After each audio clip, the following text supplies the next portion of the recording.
Ito na, nakarating na ako sa akong kadtuan nga importante gid nga appointment. Sobrawan man ta kansela ang appointment ko kay ginatamad akon maglakat kay grabe ang init bisan ka ulan na daw El Nino season ng Japon. Hay, bago lang gid ako bugtaw kanami gid sang akong natulog kagabi.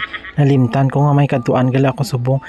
Ay, ano na tanang oras pag bugtaw ko adlaw na ta layo pagid baya ang akon nga pakadtuan na dali gid ko nagimos ang akon nga hiligdaan na lang di ko na paghimuson kay lang bugtaw lang timo wala timo ka pangimos muson magdaan mo eh. Ayan, tapos na ako nagligo no. Isa lang gikabo ang ginligo ko. Nag-shampoo lang ko wala na habon-habon ah. Kay nagsala gani ko adlaw na ko nagbugtaw mo kay ay, imbot nang ginakanimtan ko lang kita na yun namin itulog ko gabi. Nagdali-dali ako sa kag nag-retouch ginagmay ako. Namulbos nang gid para hindi akong oiling guya ma-oiling nga daan. Pahalin ako sa balay nagdilagan gid ako. Maagi pa nga daan ko sa kagubatan no. May sapa ka pa nga maagihan bago ka maka halin sa balay. Gamay lang man ning sapa pero kung mag-ulan ka kusog kanami lang gid natawag kay damo kahoy. Very natural lang siya. Ganyan ang mukha ng inspired excited kay pila ka days a month na siguro sa bahay lang ako. Kaya ako ang sekreto pa ng amon nga aso sa bahay. Charot lang. Nagsakay na ako ng habal-habal na motor. Amon na salakyan diri sa amon sa bukid guys. Alangan magkotse ako kay wala man naggabiyahe diri.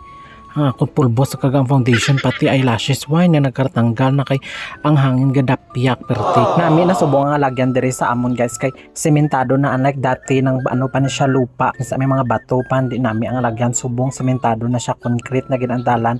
Hari pa kadto na ako sa Juan Banwa sa Tiboli sa public terminal nga bag-o. Nagkalo na ako no kay ang buhok ko kaina nagkarabro kagkag na nami pa na kaina sige man kahangin na sa motor. Ari na gid ko sa bag-o nga terminal sa Tiboli public terminal nami gid siya guys. Nagsakay na ako sa van. Ito na ang bagong public terminal ng municipality Tiboli guys. Sobrang ganda talaga parang airport ang design, sobrang lawak at meron pa yung helipad sa ikalawang palapag ka ng ginahugpaan kay helicopter pero ang pamasahe nagmahal. Katol naman sa ulo sa mga commute ni maipamaymunong na nata sa bukid sini.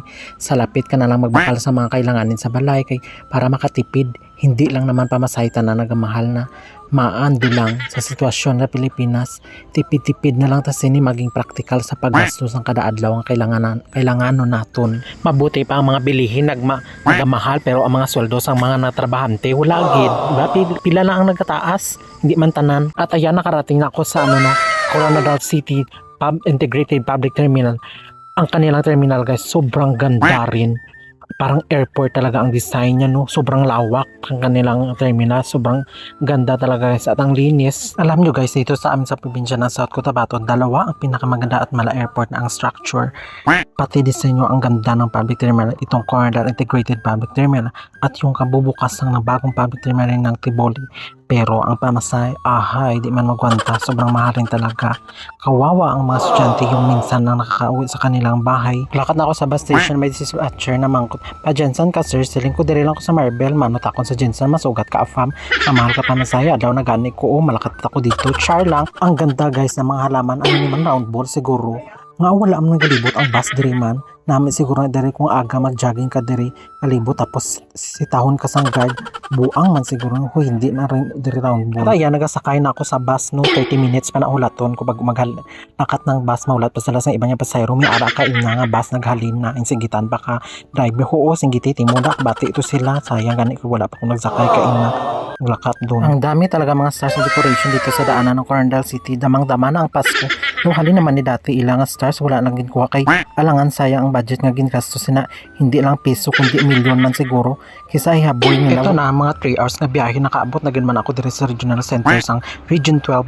Dito talaga ang mga opisina at tanggapan ng ahensya ng gobyerno guys.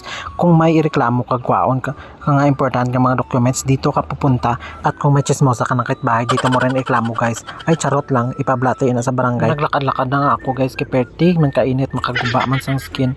May tricycle man diri ka pa masayo pero naisip ko maglakad para mabawasan man yung akon nga taba kasi sobrang talaga ang sikip ng aking mga damit. Daw magisi na sila kay wala na akong susultin bahala na. At itong damit ko guys masikip na tinitiis ko lang talaga. Malapit na talaga ako konti na lang. Ang sinuot ko pa na damit kay kulay green ay abaw daw wala ko sinipasti nga lakat-lakat busok pagid. Ito na guys ang building ng Professional Regulation Commission or PRC. Dito lahat ng graduate ng college na may board exam magpasa gaya ng filing, magpasa ka ng kailanganin documents Umupo muna ako ng sandali kay grabe talaga ang aking pawis. Halos mga 1 kilo siguro ang nabawas. Nagtanong ang security guard, okay ka lang sir? Singko, okay na lang wala man kayo free na tubig diri man, bisan tubig na lang ba? Pumasok na din ako sa loob para magpasa ng documents. Ay abaw si auntie nyo sa sulod ka tamwa gid ho. Kita-kita gid iya ulo nga galabaw.